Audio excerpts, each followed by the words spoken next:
20-р зууны эхэнд Монгол улс наран гэрэлт Түмэн наст 8-р богд жавсандан будагтыг шашин төрийг хослон бариг чимээ нэрийдэн хаан ширээнэ залж богд хаант Монгол улсыг байгуулсан явдал нь төр улс нийгмийн амьдрал томоохон өөрчлөлт авчраа зогсохгүй урлаг соёлын амьдралд ч нөлөөлсөн байдгийг. Тэгвэл бид өнөөдрийнхөө дугаарт 19-р зууны сүүл 20-р зууны ихэнх үед Монгол хөгжиж байсан бурхан шашны урлагийн олон төрөл бүтээлүүдийн талаар өгүүлэхээр бэлдлээ.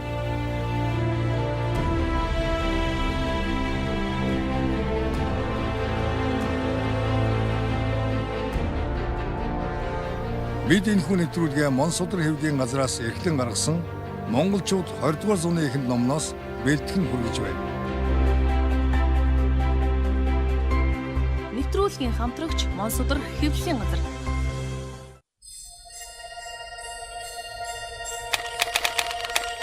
Монгол бурхан шашны урлаг. Жижиг баримл. 19-р зууны сүүлд 20-р зууны эхэнд Монголын хүрээ хийд лам утагт хувилгаад жижиг хэмжээний шавар бурхныг олноор хийж өөрийн шавь нар сүсгтэн олонд тараадаг байсан нь Монголын жижиг баримлын урлагийг нэлээд баяжуулан хөгжүүлсэн юм. 1-10 см-ийн хэмжээтэй дугрэг, дөрвөлжин, гурвалжин, гонцгой хэлбэрийн талбай дээр элдв олон төрлийн бурхад бодиства нарын дүрийг уран чадваргаар зохиомжлон байрлуулсан ийм ингимэл металлуудыг тусгай гуунд хийж хүзүүнээсээ зүүхэд зориулж байжээ. Гуйлын хэвэнд дарж олшруулсан эдгээр шавар ингимэл бурхтын заримыг өнг ялган будаж алддаж урдханч элбэг байсан байна.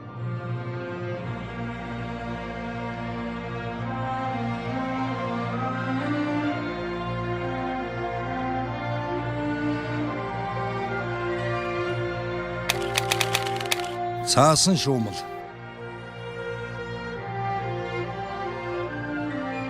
Уран баримлын нэг томоохон төрөл цаасан шуумал нь том жижиг хэмжээтэй бүтэн ингимэл гэх мэт хэлбэртэй мөн цамын баг урлагт тохиромжтой байна.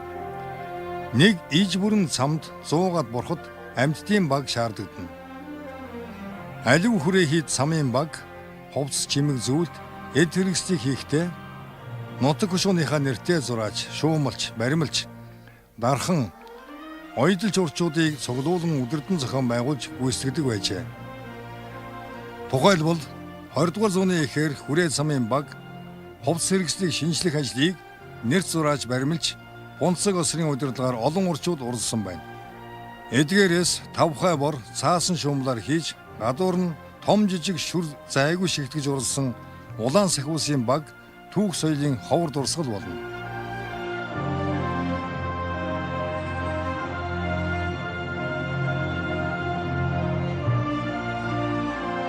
Улаан сахиус.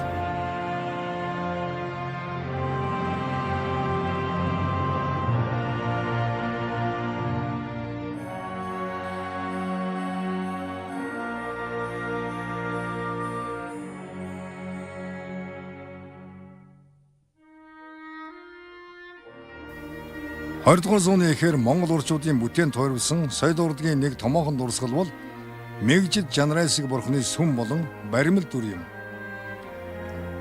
Анх 1911 оны 5 дугаар сарын 29-нд 8 дугаар богд жавсан дамбын хүсэлт санаачлагаар мэгжид жанрайсаг шүтээнийг 80 чи өндөр хэмжээтэйгээр бүтээн залах ажил эхэлж улмаар 1913 оны 8 дугаар сарын 13-нд шүтээнийг сүмийн хамт барьж дуусган мөрөглийг нээх ёслолыг 5 хоног үлджээ. Мэгжид жанраас шүтэн зориулж нэг түмэн аюуш бурхан, 1000-ад Зэсбарын жадам хөлгөн судар, 8 сувраг тэргүүтнийг дагалдуулан бүтээн зогслоож, энийх нүсэр ажлыг 2 жилийн дотор багтаан гүйцэлдүүлсэн гайхалтай.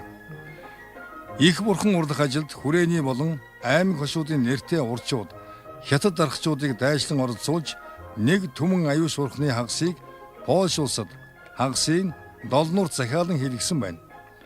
Шүтээний сүмийг барихад 230 мянган лам мөнгө, бурхны дүрийг бүтээхэд сайн чанарын зэс 1200 лан алт, 1500 лан мөнгө, 400 гаруй эрдний чулуун шигтгэе оржээ.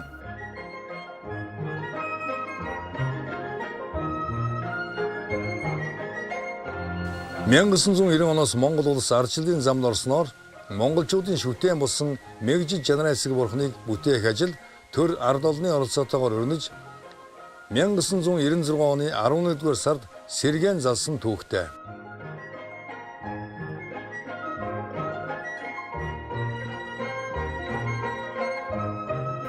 мэгжид жанрын хэсэг 2007 он.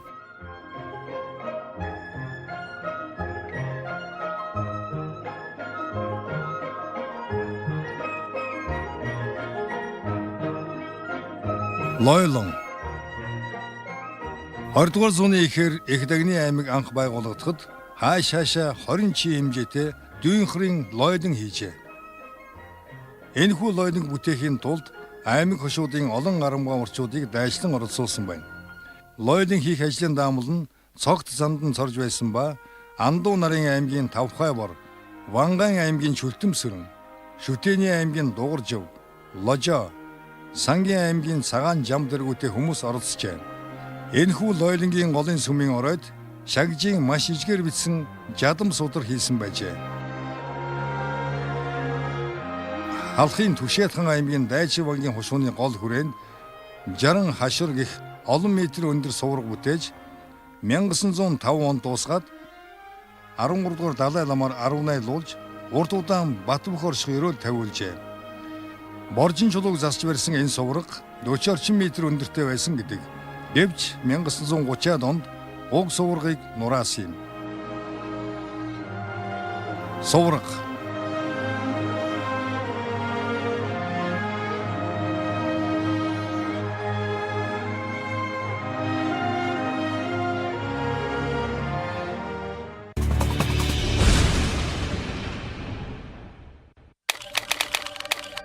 Зээгт наамал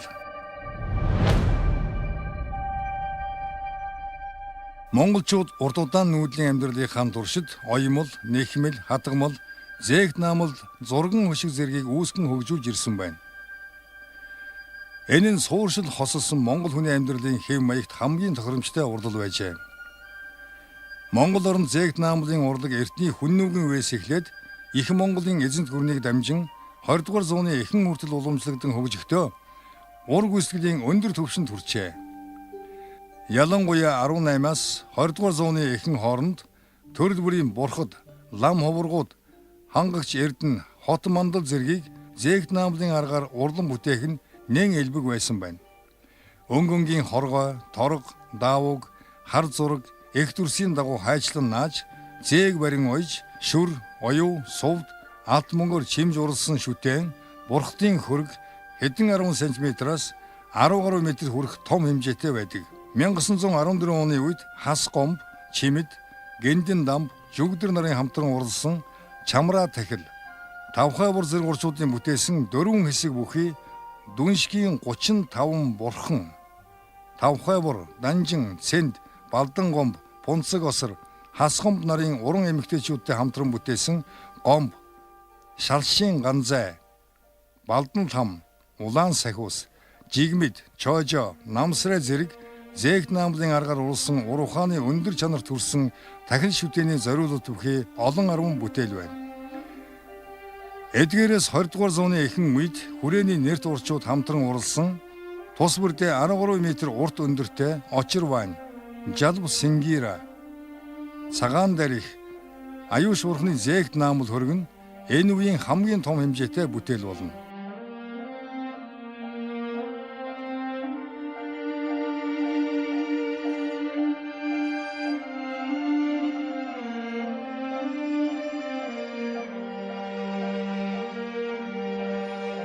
Очир вайн зээгт наамал 14.5 метрийг харьцах нь 11.2 метр.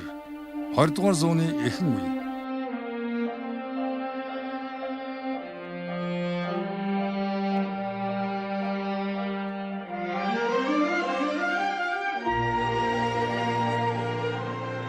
Жалб сингира зэрэгт наамал 16 метрийг харьцах нь 10.5 метр. 20 дугаар зууны эхэн үе.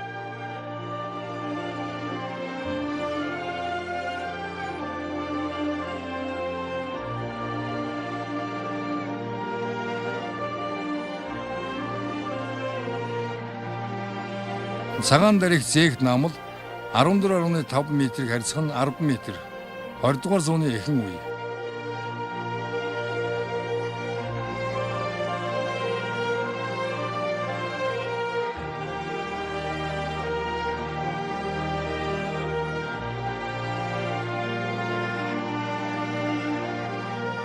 Аюуш зээгт наамал 14.5 метрийг харьцах нь 10 метр. 20 дугаар зууны эхэн үе.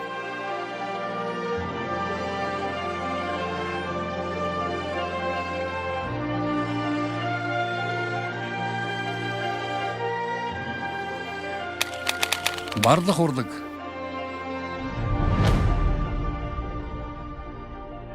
Монголчууд эрт цагаас номыг эрдэнэ хэмээн эрхэмлэн дээдэлж алт мөнгө шүр сув тэргүүт 9 эрднээр урлан бүтээж ирсэн оюуны соёлын нандин өв уламжлалтай ард түмэн билээ.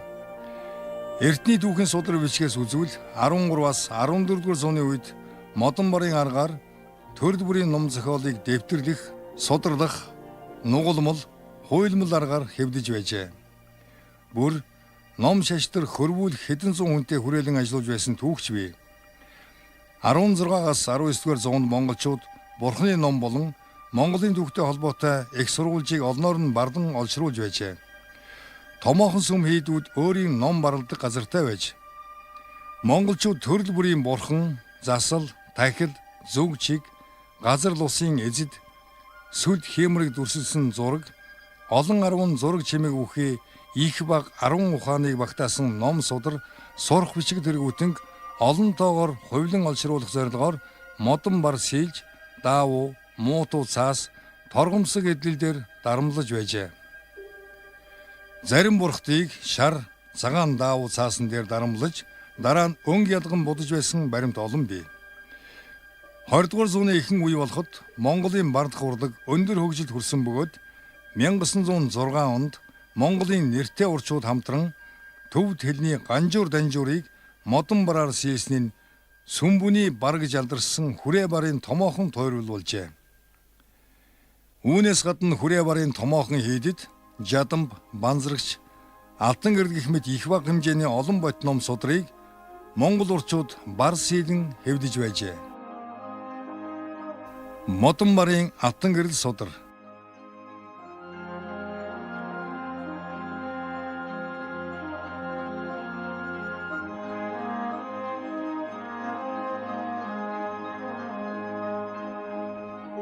Алтаар бичсэн жадамб.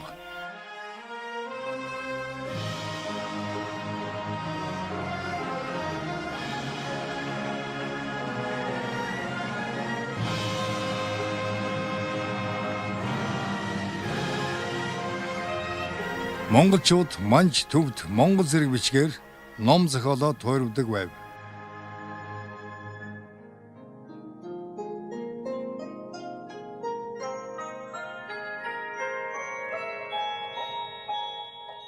Ном судрын чимэглэл. 19-р зууны үеэс эхлэн тусгай бэлтгэгдсэн хар цаасан дээр цэвэр алтаар буюу эрдний будгаар ном бичих зурх урлаг ихэд илгэрчээ. Монголчууд ном судар урлагтаа цаасыг жонхуу болон цавуутай гурдаар давхардан нааж хатсны дараа малын нуус тархийг хөө цавуу чихэртэй хольж нухсан бэлдмэл түрхэж дараа нь түүнийг гялгар болтол нь билүүдэн өнгөлдөг. Ингэж бэлдсэн хар цаасан дээрээ хавтгай үзүүртэй хулсан үзгээр номын мөр эсвэл хуудас тус бүрийг өнгөнгийн эрдний будгаар ялган бичиж эхлэл төгсгөлийн хуудсанд бурхны дүрийг зурдаг байжээ. Мөн сайн чанарын торг давуун дээр өнгөнгийн утсаар зүүн орон шагдаж ном бүтээж байсан нь ном урлын нэг гайхамшигт соёл болдог байжээ. Ном урлах соёл олон төрлөөр хөгжиж ирсний тод жишээ болсон бүтээл 19-р зууны сүүлчээр Түшээд хааны уран хадгалмалч Должин хар торгон дээр шар утсаар зүү ороож урлсан итгэл мөн хавцсын торгоор бүрж номын нэрийг шаглан ойсон модон барын цагаан лянхуа нэрт хөлгөн судар оршив гэх мэт ном судар одоо ч хадгалагдсаар байдгийг. Тэгвэл 20 дугаар зууны эхэн үеэс 9 эрднэр бүтээж гойж чимсэн ном судруудыг ихээр бүтээх болсон байна. Монгол урчуудын алт мөнгөөр чимж урлан бүтээсэн 5,000 гаруй нэрийн зохиол бүхий Ганжуур Данжуур хэмээх дорн дахины их цомрлог нь хамгийн олон бот болон олон нэрийн номыг багтаасан том бүтээл юм.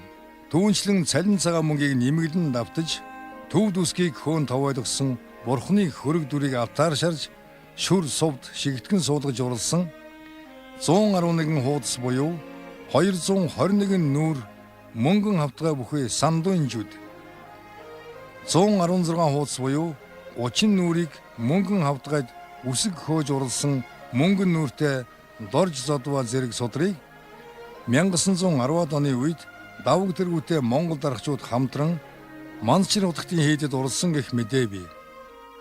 9 эрдний жадамбыг 20 дугаар зуунд бүтээсэн бөгөөд нүүр хуудсыг бурхан багш Майдэр бурхны автодмол хөргөөр чимжээ. Үүнээс гадна алтаар хөөж урлсан эхлэл төгсгөлийн хуудсыг алтаар хийсэн жадамб. Угс өдрийн Монгол орчуулга болох Зэс бараар урлсан бэлэг нь Барамидийн магтаал зэрэг нь Монгол урчууд даргачуудын ур ухааныг илтгэдэг юм. Тэгвэл уламжлалт ном урлагийн жишээ болсон Зэс барын жадамб, Сандуун жуд, Дорж зодва, Ганжуур Данжуур зэрэг үнэт бүтээлүүд өдгөө улсын төв номын санд хадгалагдаж байна. Төв номын сан 108 бот Алтан Ганжуур.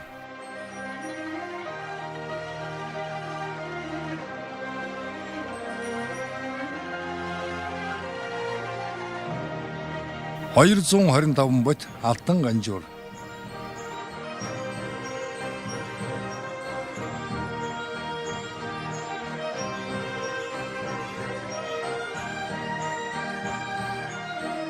Алтаар бичсэн жадамб.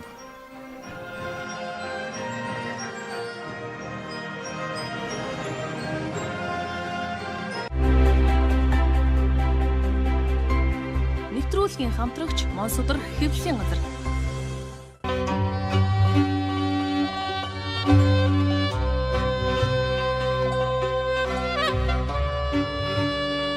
Монголчууд нэвтрүүлгийн энэ удаагийн дугаар өндөрлөж байна. Дараагийнхаа дугаард бид 20 дугаар зууны ихэр хүчтэй дэлгэрч байсан гар урлын чухал төрөл болох дархны урлын тухай үүлээ зогсохгүй тухайн цаг үед оршин амьдарч байсан содон сонин түүхэн хүмүүсийн талаар хүргэх болно.